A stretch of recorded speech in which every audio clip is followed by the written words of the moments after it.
하나님 앞에 올려드립니다. 오늘 출애굽기 19장 1절로 15절을 통해서 시내산의 장막을 침이라는 제목, 부제로는 독수리 두 날개 바다라는 말씀으로 은혜를 받습니다. 오늘이 2025년 51번째 강해 설교인데요. 이제 한 번만 남겨놨습니다. 2025년을 마감하는 그런 시점에 있습니다. 2025년을 마감하는 그런 때를 통해서 우리의 신앙을 다시 한번 점검하고 새롭게 출발하는, 그야말로 2025년에는 아주 많은 일들이 있었고 많은 것들을 겪어야 하는 그런 일들이 있었습니다. 2026년에는 좀 활기차고 좋은 소식이 많이 들려오는, 경제가 회복되어지고 정치가 좀 바로 서는 그런 한 해가 되어졌으면 좋겠습니다. 자, 출애굽기 19장 1절로 15절의 내용으로 출애굽기 29강으로 시내산의 장막이라는 제목으로 은혜 받습니다. 사바살롬.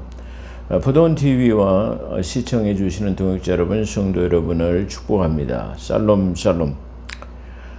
최근 TV 드라마 그리고 영화에서 인기를 얻고 있는 좌파 연예인으로서 유명한 사람이죠.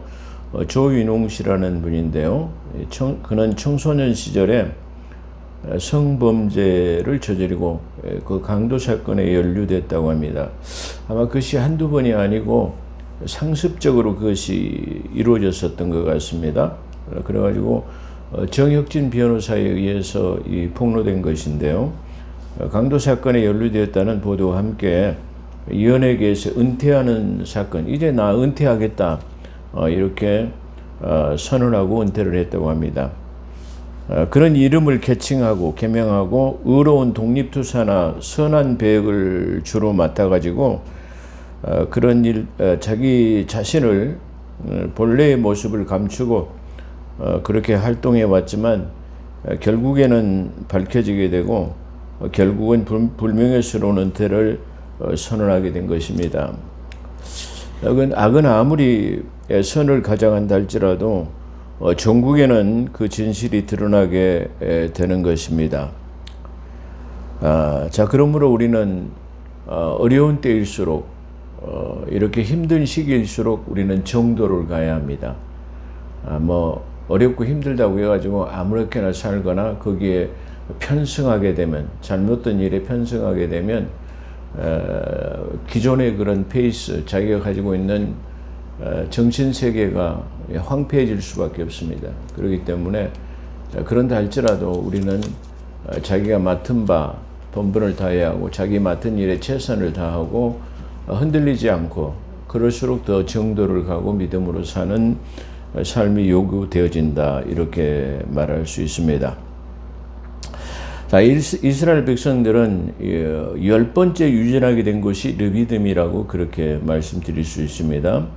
르비딤에 이르자 물이 없게 되고 또 물 때문에 원망하고 모세를 돌로 치려 했고, 하나님께서는 내가 가지고 있는 지팡이를 가지고 반석을 쳐라 말이야, 그렇게 명하셨고, 이 반석을 한 번만 쳐야 되는데, 반석은 예수 그리스도를 상징하는 거죠. 한 번만 쳐야 되는데 두 번 침으로 해가지고 이 사건으로 모세는 먼 훗날에 가나안 땅을 들어가지 못했습니다. 그 비스가산에서 가나안 땅만을 바라보고 죽었습니다. 이것은 아주 위대한 대단한 큰 사건이었다, 이렇게 말할 수 있고요. 한편으로는 율법으로는 가나안 땅에 들어갈 수 없다. 율법의 대표자는 모세이기 때문에, 그렇죠.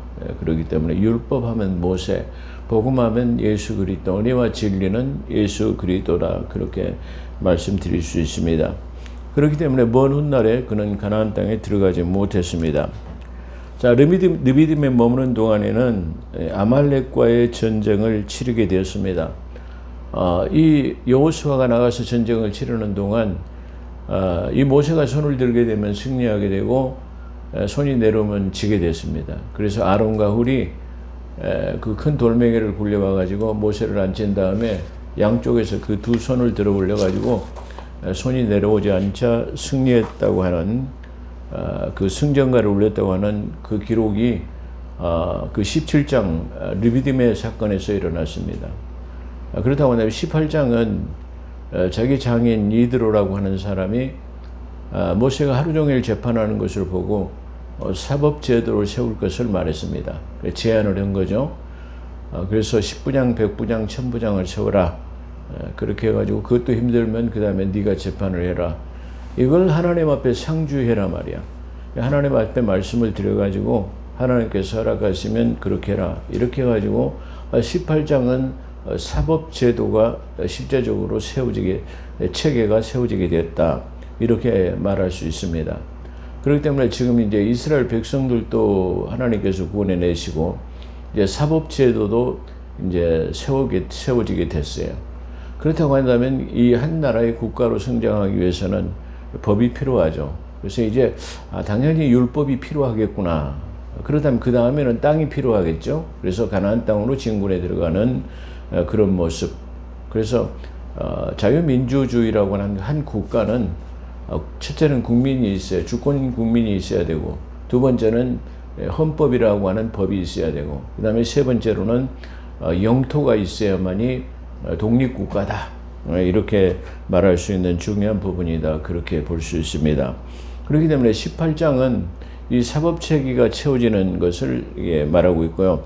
이제 그런 측면에서 이제 그들이 애굽을 떠난 지 3개월 만에, 그리고 3개월 만에는 지금 민수기서에 보게 되면 11번째 유전하게 되는 곳이다. 이렇게 말할 수 있고요.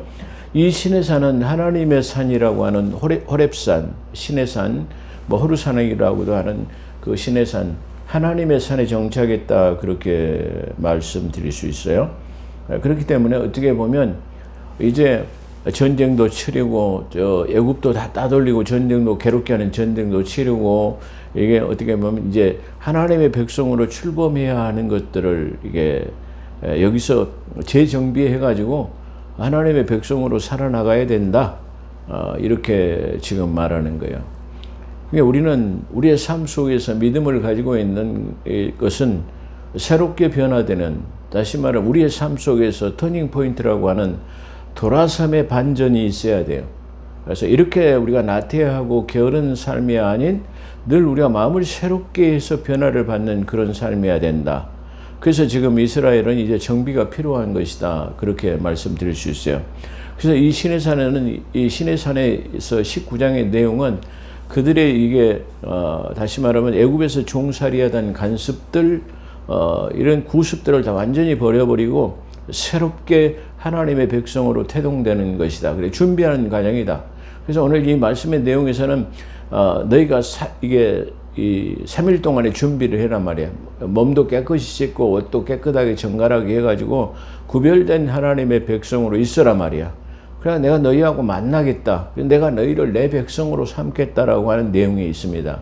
그렇기 때문에 내 백성이 된다면은 내가 너희들에게 주는 법령, 그런 율법으로 살아야 된다라는 것이 지금 이 속에 포함되어 있어요. 그렇기 때문에 이후에 20장에 가서는 자연적으로 하나님의 율법이 선포되어질 것이다. 이걸 우리가 예견할 수 있어요. 그렇기 때문에 성경을 잘 읽어가게 되면은, 쭉 읽어가게 되면은, 이후로는 어떤 사건이 전개되고 무엇이 필요할 것이다라는 것을 알게 될 수 있다.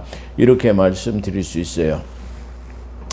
자, 그래서 지금 3개월째 된다는 말은 어쩌면 90일째 된대요.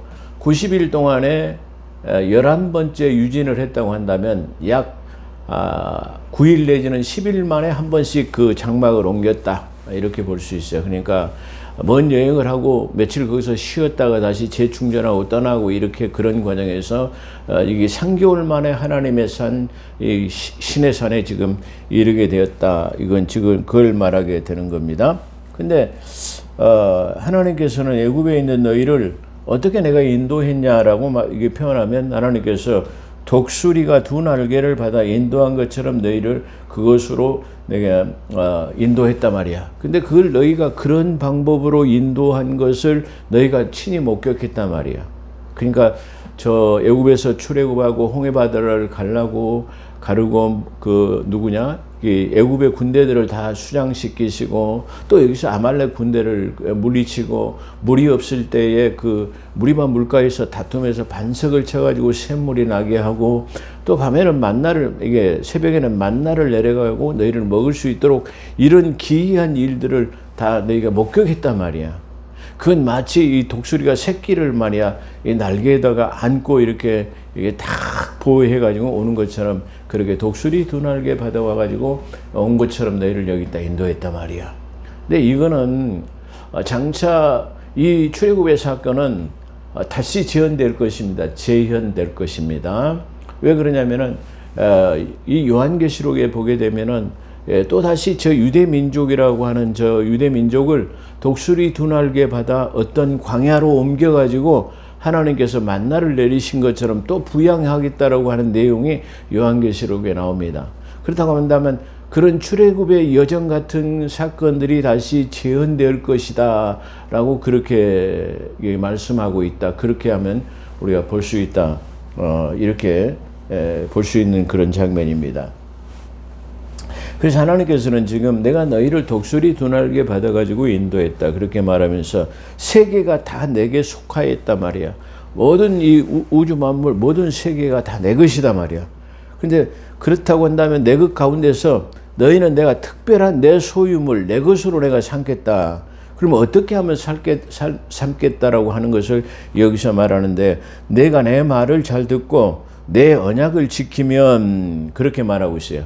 그러니까 내가 너희를 세계가 다 내 것인데 그 중에서 특별히 너희를 내 것이라고 내가 이게 내 소유로 삼겠다라고 그렇게 말씀하시는데, 그 어떤 조건을 제시하느냐 그러면 언약을 지킨다고 하면 그렇게 말하고 있습니다. 내 언약을 지키면 그렇게 말하는데, 이 언약은 뭐냐면은 아브라함에게 창세기 17장에서 이 체결한 것, 그걸 말하죠. 너는 내 백성이 되고 나는 너희 하나님이 되리라. 그게 언약이에요. 근데 이 언약 가운데는 안식일을 지키는 것, 바로 이것이 거기에 포함되어 있고, 또 하나님의 백성으로 할례를 받아야 하는 것이 포함되어 있어요. 그러니까 율법이 지금 선포되기 이전에는 이 두 가지 것이 가장 중요한 율법이다. 이렇게 볼 수 있는데, 거기다가 이제는 너희가 정말로 하나님의 자녀가 된다면 이제 너희들에게 수여할 율법으로 살아. 그게 지금 이제 대두되고 있다. 그걸 지금 암시하고 있다. 이렇게 말해요. 내가 너희들에게 줄 것을 너희가 아브라함의 언약처럼 잘 지키면 내가 너희를 특별한 소유로 삼겠다라고 그렇게 말합니다. 오늘날 이 시대도 마찬가지입니다.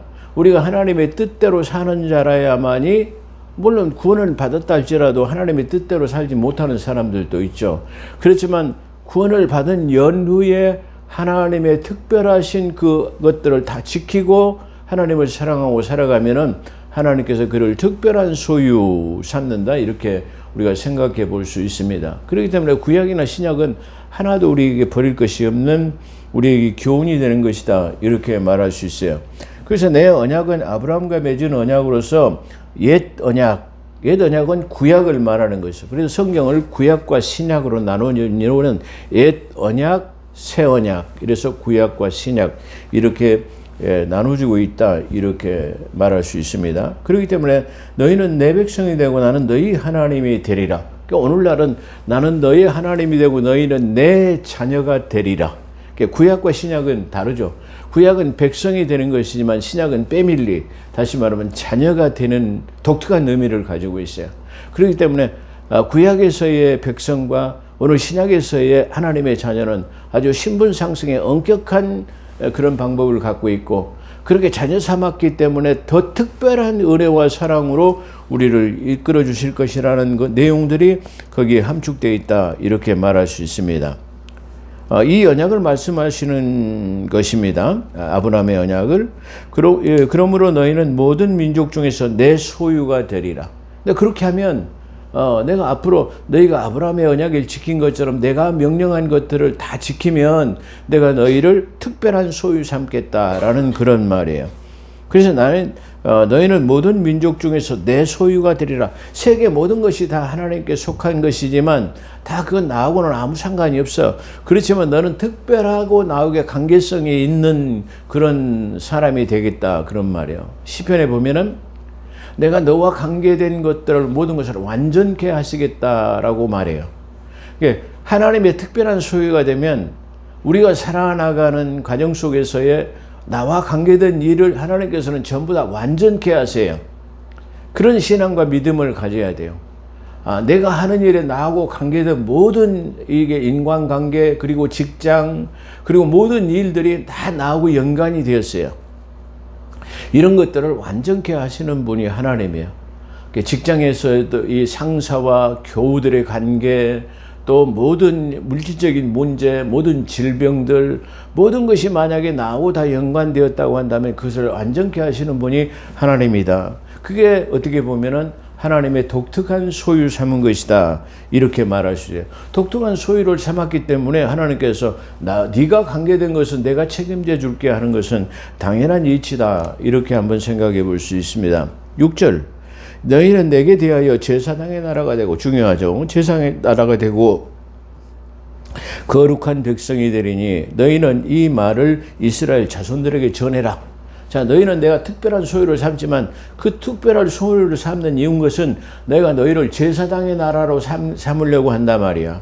그 다음에 너희를 거룩한 백성으로 삼기 위한 것이다. 이렇게 말하는 거죠. 거룩한 백성은 너희가 많은 세계 민족 중에서 구별된 하나님의 백성으로 구별했다라는 말이야. 거룩한 백성이라는 말은 구별된 것을 말해요. 오늘날도 거룩이라는 말을 강조하고 있습니다만, 거룩이라는 말은 그래 내가 많은 사람들 중에서 너를 특별히 구별했어. 그래가지고 내가 구별해 낸 이유는 너는 내 소유를 삼기 위한 것, 그리고 구별해 내온 이유는 바로 어떠한 그 새로운 장소로 옮기기 위해서 구별해 놓은 거야. 고기를 잡아가지고 거기서 쓸모없는 건 다 버리고 쓸모 있는 것은 구별해서 따로 놓아요. 이 따로 떼어놓은 것은 바로 다른 어떤 용도로 쓰이기 위해서 떼어놓는다. 그걸 갖다가 구별이다. 이렇게 말할 수 있어요. 그렇기 때문에 거룩이라는 말은 하나님께서 우리가 특별한 소유, 어떤 새로운 장소로 우리를 이게 옮기시기 위해서 구별해 놓았다, 분류해 놓았다. 그렇게 이렇게 말할 수 있는 것입니다. 모세가 내려와서 백성과 장로들을 불러서 하나님께서 자기 명령하신 그 말씀들을 그들 앞에 진술하니 백성들이 일제히 응답하여 이르되 여호와께서 명령하면 우리가 행하리라. 이 명령하신 것들은 모두 다 우리가 다 지키겠습니다 말이에요. 그렇게 일종의 서약을 한 거야. 내가 이렇게 할 건데 네가 가서 백성들한테 말해라 말이야. 그러니까 지금 모세가 하나님 앞에 중보자, 중재자가 되어가지고 하나님의 말을 백성들에게 전하고 백성들의 말을 하나님 앞에 전해가지고 지금 서로의 의사타진이 이루어진 거야. 하나님께서는 일방적인 것이 없어요. 하나님께서는 우리를 존중하시는 분이에요. 우리가 만약에 의지적으로 우리의 마음과 생각이 그분을 선택하도록 취사 선택할 수 있도록 자유의지를 주시는 거예요. 하나님 강압적으로 강제로 하시는 일이 없어요. 그러니까 모든 것이 우리가 하나님 앞에서는 자유의지, 다시 말하면 내가 마음대로 내 마음의 행동대로 하는 거예요. 내가 억지로 하기 싫은 건 안 해도 된다라는 말이야. 그래서 성경에서는 하나님께서는 아무리 자기 백성이라 할지라도 원하지 않은 것은 안 돼요. 그러니까 예수 그리스도 자체도 내 자유의지를 가지고 영접하는 거예요. 그래서 영접하는 자, 곧 그 이름을 믿는 자에게는 하나님의 자녀되는 권세를 허락하셨다라고 말하는 거야. 이때 영접하는 자도 누가 강요에 의해서 하는 거야. 믿으라고 우리가 권유를 하지만 이게 자기가 선택하는 것은 자기의 문제이다. 이렇게 말할 수 있어요. 그래서 영접하는 것 자체는 자기 의지를 가지고 하는 거야. 이게 강제로 되는 게 아니라 때려 죽인다 해도 아는 사람은 안 해요. 한 번만 예수 그리스도를 너희 구주로 믿으면 된다라고 해도 그 한 번을 안 하고 지옥 가요. 그러니까 오늘 지금 금방 이게 지옥 이게 이 세상을 떠나 운명을 한단 말이에요. 그러면 그 앞에는 이제 사망과 생명이 놓여 있는 그 기로에 섰을 때 네가 예수를 믿는다라고만 말해라. 그러면 영원한 생명을 얻는데 그 한마디를 안 하고 영원한 지옥으로 빠지네. 이게 뭐 때문에 그럽니까? 자기 의지 때문에 그래요. 우리는 병상에서 죽어가는 사람들을 마지막 임종 예배를 왜 드립니까? 그 마지막 때라도 하나님을 영접할 수 있도록 하기 위해서 그런 행동을 취한다, 액션을 취한다 이렇게 말할 수 있어요. 그래서 그렇게 명령한 대로 우리가 다 행한다고 그렇게 약속을 했습니다. 모세가 백성들의 말을 여호와께 전하며 그대로 전했어. 하나님의 말을 백성에게 전하고 백성의 말을 다시 하나님 앞에 전하고 우리가 그대로 다 준행하겠다고 약속을 했습니다. 여호와께서 모세에게 이르시되 너희가 빽빽한 구름 가운데서 내가 너와 만나서 말하겠다 말이야. 자, 내가 이게 빽빽한 구름 가운데서 내가 만나겠단 말이야. 그래서 너와 만나겠단 말이야. 그래서 거기 내가 지금 이게 이 시내산 밑에 너희가 모인 곳에 내리가 강림해가지고 말이야. 빽빽한 구름 가운데서 너와 둘이서 말하겠단 말이야. 이 말하겠다라는 이유는 지금 모세는 하나님과 직접 만나서 대면하는, 그래서 하나님께서 세우신 중재자라는, 중보자라는 것을 확실히 하기 위해서 내가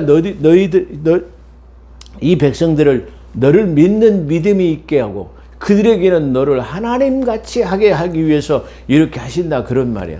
그래서 내가 이 시내산의 강림 빽빽한 구름 가운데에서 말이야 음성이 들릴 텐데 내가 너와 둘이서 만나겠단 말이야. 그 백성들이 보는 앞에서 그렇게 하겠단 말이야. 그러니까 그 말은 네가 이제 나의 중재자로서의 중보자, 중보자라고 하기는 좀 그렇습니다. 중재자로서의 네가 역할을 다하고 네 말을 백성들이 신뢰하도록 하기 위해서 네가 믿음을 주기 위해서 내가 그 빽빽한 구름 가운데 만나겠다, 그런 말이에요. 그래서 내가 너와 말하는 것을 백성들이 듣게 하여 너를 영원히 믿게 하려 함이라. 그래요.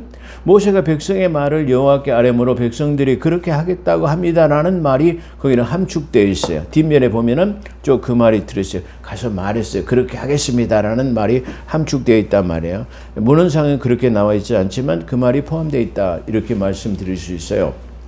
자, 여호와께서 모세에게 이르시되 너는 백성들에게 가서 오늘과 내일 그들에게 성결케 하여 그들에게 옷을 빨게 하고 준비하게 하고 셋째 날을 기다리게 하라. 마치 지금 3일 동안 땅속 심장에 있다가 부활하는 것처럼 너희가 옷을 다 빨고 깨끗하게 하고 목욕 제기하고 말이야. 이게 그렇게 하고 그 다음 준비해라 말이야. 그러면 3일째 되는 날 내가 시내산에 강림하겠다 말이야. 지금 그걸 말하는 거예요. 이는 셋째 날에 나 여호와가 온 백성의 목전에서, 온 백성들이 보는 목전에서 내가 시내산에 강림할 것임이라 말이야. 시내산에 강림.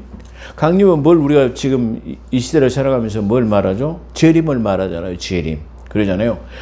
재림하는 지금 이 광경을 우리가 자세히 보게 되면 데살로니가서 4장 15절에 나와 있나요? 거기 보면 이게 하나님의 공중 재림이 거기 있는데요. 천사장과 호령과 나팔 소리로, 다시 말하면 하나님께서 천지 진동할 때에 이게 내려오신다고 그렇게 말했어요. 근데 여기서도 지금 그런 내용들이 재현되고 있어요. 성경은 반드시 어떤 일을 그냥 갑자기 딱 행하는 게 없어요. 갑자기 일어나면 우연으로 생각하기 때문에. 이건 우연이 아니고 이건 필연이라는 걸 말하기 위해서 하나님께서는 어떤 것을 예시하시고 예언한단 말이죠. 예언하고 그 다음에 성취하시고, 그 다음에 예언하고 성취하시고, 예언이 수없는 예언이 이게 예언이 되어지고 반복되어지고 성취되어지고 반복되어지고 성취되어지고 그래요. 그렇기 때문에 그걸 누가 한 것이다? 하나님이 하신 것이다라는 걸 믿게 하기 위해서 하나님께서는 단번에 그냥 아무 일 없이 하는 거예요. 그래서 아모스서 3장 7절에는 내 종 선지자에게는 보이지 않고는 내가 그 일을 행하지 않겠다 했어요. 그러니까 미리 예시해 주고 언제쯤 일어날 것이라고 했기 때문에 100년이나 200년 후에 우리에게 하나님께서 말씀하셨어. 근데 그게 지금 이루어졌네? 그 하나님께서 말씀하셨던 것이야. 이렇게 하는 거야. 근데 그 예언이 없이, 예시가 없이 바로 이루어지게 되면 어떻게 되냐? 그러면 이건 우연히 그냥 있어진 거야. 이렇게 생각하기 때문에 그렇습니다. 그런 측면을 지금 강하게 가지고 있다, 그런 말이에요. 그래서 셋째 날 그렇게 해라 말이야. 지금 이것도 어떻게 보면 예시와 같은 것이요. 이게 셋째 날 내가 내려가겠다 해놓고, 하라 해놓고 안 내려오면 어떻게 해요? 그건 아무 필요 없는 예언, 언약이 되겠죠. 그런 거죠. 그 셋째 날에 나 여호와가 온 백성의 목전에서 시내산에 강림할 것임이라. 너는 백성들을 위하여 주의 경계를 정하고 이르기를 너희는 삼가 산에 오르거나 그 경계를 범하지 말라. 이게 하나님께서 지금 이게 자기 백성들을 만나는 어떤 바운더리라고 하는 경계를 정해놓고 있다는 말이야. 그 경계 안에는 침범할 수 없다라는 것을 말해요. 그런 거죠. 우리가 구원받지 않고는 예수 그리스도 앞에 설 수가 없어요. 예. 그렇기 때문에 지금 하나님께서는 실존으로 현현하지는 못하셔요. 그렇기 때문에 실존이 아닌 영으로 구름 가운데서 나타나신다는 말은 그런 의미를 가지고 있다. 이렇게 볼 수 있어요. 이제 다음 주가 마지막 주이자 성탄이 들어있는데요. 성탄 24 25일이 목요일이에요. 그렇기 때문에 24일 날 수요일인데요. 오늘 이번 성탄은 24일 수요 예배로 전야제로 그렇게 드리고 25일 날은 드리지 않습니다.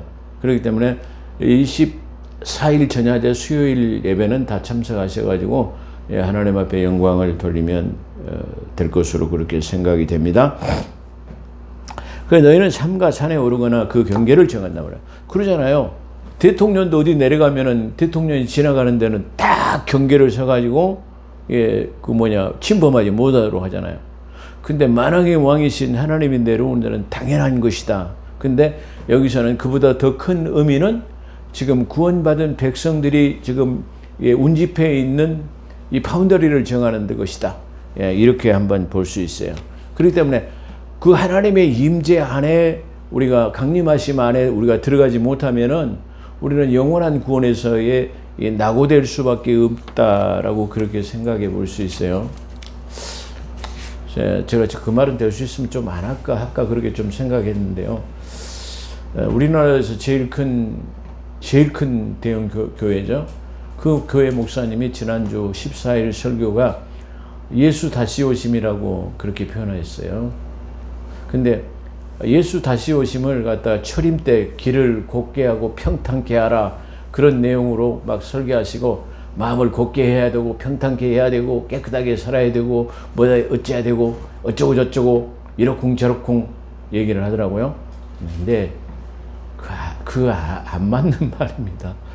그 시의 때에 따른 말이 아니에요. 예수는 안 오십니다. 이제 오시면 누가 오시죠? 예수 그리스도가 오시는 거예요. 예수는 이미 오셔가지고 구원의 완성을 이루어 놓으셨어요.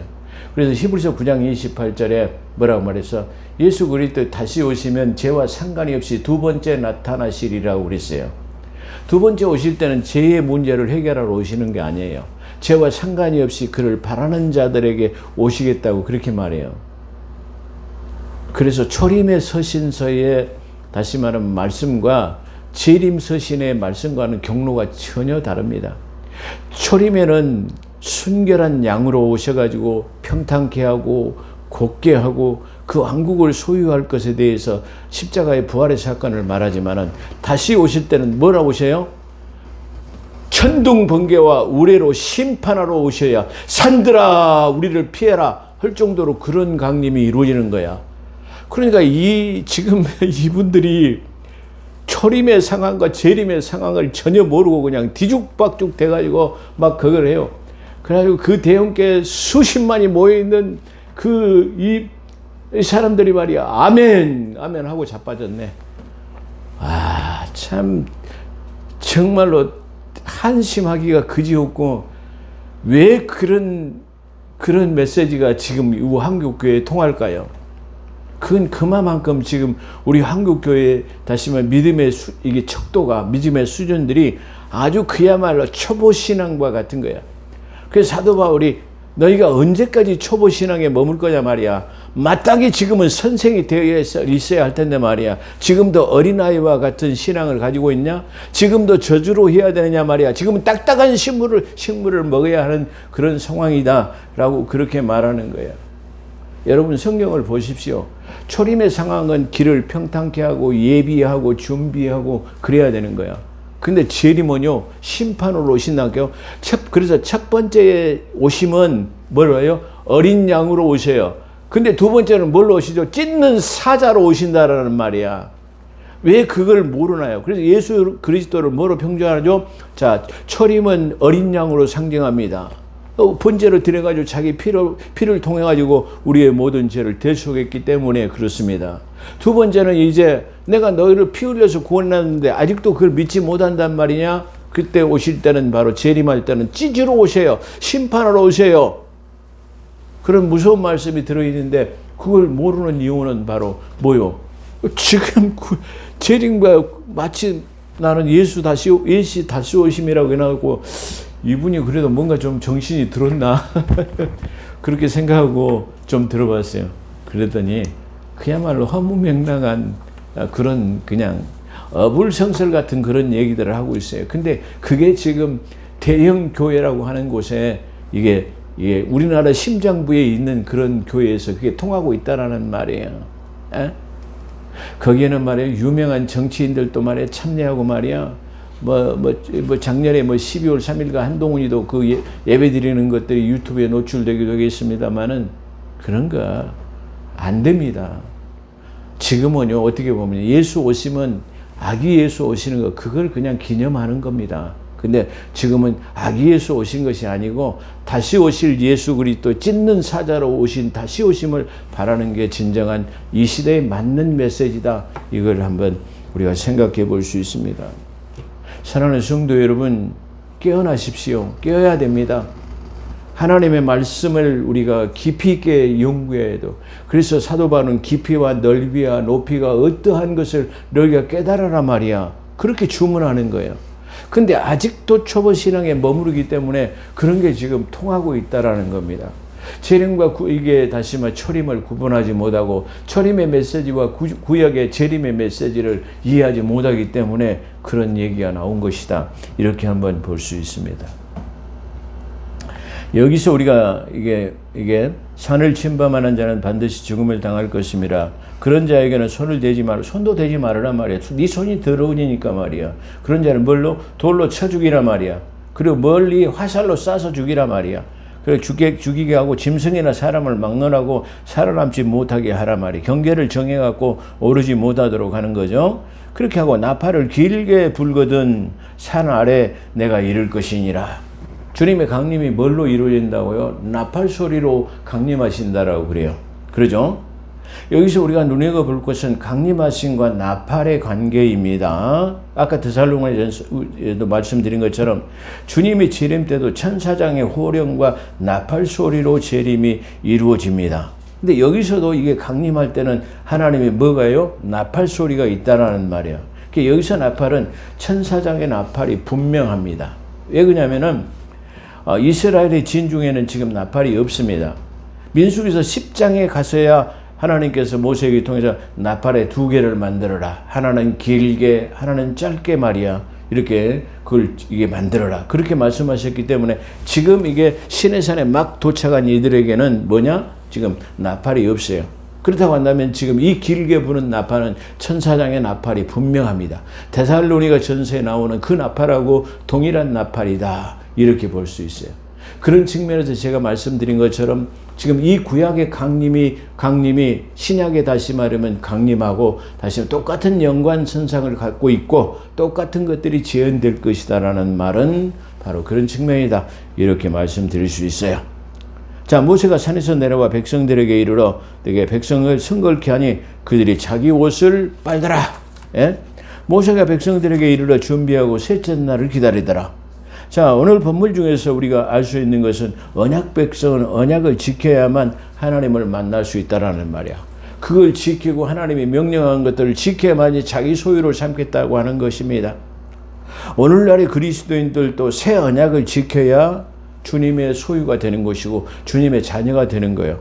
그걸 내가 줬는데도 그걸 지키지 않으면 주님의 자녀가 아니다라는 말입니다. 그런 거가 똑같습니다. 그래서 오늘날 그리스도인들도 새 언약을 지켜야만 주님을 만날 수 있음을 생각해 봐야 돼요. 여기서의 만남은 구약의 만남하고는 틀려요. 구약의 만남은 어떤 긴 기다림이 있었지만은 내게 신약의 만남, 다시 말하면 주님의 재림은 어느 날 불같이 그냥 임하기 때문에 어느 날 갑자기 어느 날 말이야. 제가 말했잖아요. 저 나이아가라 폭포수가 저 상류에는 잔잔해요. 근데 마지막 그 폭포가 떨어지는 낙차가 있는 곳에는 급류에 휩쓸릴 때 팍 흘러내려가지고 그냥 툭 떨어져 버리는 거야. 그런 것처럼 이 교회 시대가 지금 평온하다 하지만 마지막 때는 그런 이 날이 오게 되면은 어떻게 될까요? 우리는 그것들을 우리가 예비해야 됩니다. 그걸 예비하는 것은 우리가 새 언약을 지키는 주님의 다시 오심과 우리 주님께서 명령한 것들을 다 지키는 그 사람만이 우리는 강림하심을 볼 수 있다는 것을 이 구약을 통해서 우리가 알 수 있다. 이렇게 말할 수 있습니다. 또한 모세를 이렇게 믿게 하는 것은 모세를 통한 하나님의 사역이 많을 것. 자, 이거 모세를 이렇게 믿게 하는 것은 앞으로 이게 모세가 하나님과 백성들 사이에 중재할 일들이 많이 있음을 암시한다. 그런 말이에요. 그러니까 십계명도 마찬가지고 이제 하나님의 백성으로 출발하려면 뭐죠? 십계명이 필요하고, 그 다음에 하나님의 제사장 나라와 국가가 되려면 어떻게 해야 돼요? 다시 말하면 이제 장막 성전이라고 하는 하나님을 만나는 그런 장소를 만들어야 될 것이다 말이야. 그렇게 하려면 수없이 하나님 앞에 오르고 내리고 바로 시간을 하나님께 설계 도면을 받아야 되잖아요. 이런 부분은 어떻게 합니까? 이런 부분은 어떻게 해야 됩니까? 이렇게 해가지고 수많은 신의 산을 오르내리고, 또한 그것들을 하나님께서 명령하신 것들을 그대로 이게 재현해서 만들려면은 바로 그런 일들이 있어지기 때문에 모세를 중재자로 삼고 믿음을 있게 하기 위해서 신의 산에 강림해가지고 하나님과 둘이 친히 만나는 그런 역사가 일어나는 거예요. 그러니까 변화산에서도 마찬가지로 베드로와 요한과 야고보 그리고 예수님이 변화산에 올라가지고 하나님의 구름 가운데 친히 강림하셔가지고 예수님하고 말하셨어요. 그건 뭐예요? 구약에 있는 모세와 같이 똑같이 그런 상황이 바로 마태복음 17장 변화산성에서 나타나는 거예요. 그런 것들이 다 일련의 그런 아까 말하는 것, 예시적인 전부 다 그런 것들이 재현되어져 가지고 똑같이 우리에게 나타나고 있다는 사실을 말하고 있습니다. 오늘 15절은 여기까지 말씀드리겠습니다. 다음 계속해서 19장에 말씀드리도록 하겠습니다. 기도하겠습니다. 거룩하시고 자비로우신 하나님, 오늘도 저희들을 연약하고 부족하고 그렇지만은 자녀 삼아 주시고 자녀된 신분으로 하나님 앞에 서서 하나님을 경배하고 찬양하고 영광을 돌렸습니다. 우리와 하나님께서는 늘 독수리 두 날개 받아 인도하신 것처럼 우리를 인도하실 뿐만 아니라 또한 하나님의 특별한 소유 삼으시고 또 우리와 관계된 모든 것을 안정케 하시는 하나님 되심을 믿습니다. 감사하며 우리 구주 예수 그리스도 이름으로 감사기도 드리옵나이다. 아멘.